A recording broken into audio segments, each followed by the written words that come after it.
ថ្លៃសូមអញ្ជើញនួននាងឡើងមករំសារវត្តនឹងខ្ញុំរំសុំស្នេហា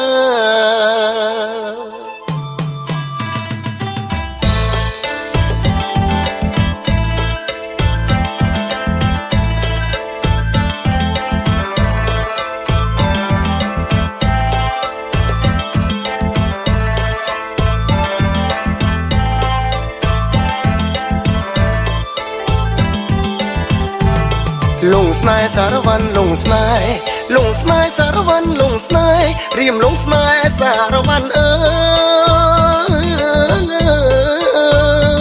យរៀមលងស្នេហ៍ណានាងក្រមុំអើ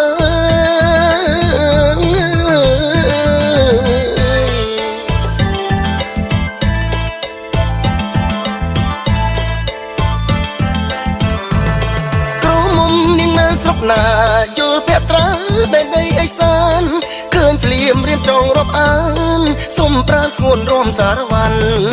សារវ័នលងស្នេហ៍លងស្នេហ៍លងស្នេហ៍សារវ័នរៀមលងស្នេហ៍សារវ័នអើ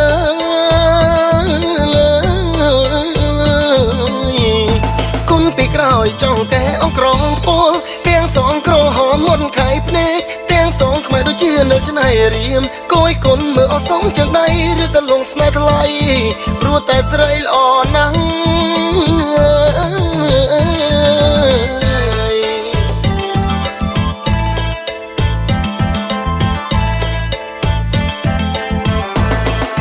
សារវ័នលងស្នេហ៍លងស្នេហ៍លងស្នេហ៍សារវ័នរៀមលងស្នេហ៍សារវ័នអើយ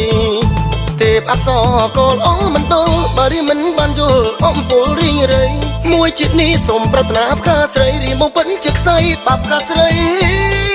បានគេ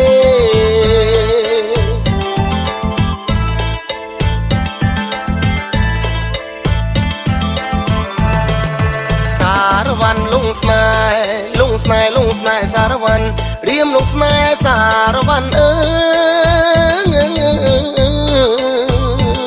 យគុណពីក្រោយចង់កែអង្គក្រងពលទាំងសងក្រហមមុនខៃភ្នែកទាំងសងខ្មែរដូចជានៅច្នៃរៀមគយគុណមើលអសំជើងដៃឬតលងស្នេហ៍ថ្លៃព្រោះតែស្រីល្អណាស់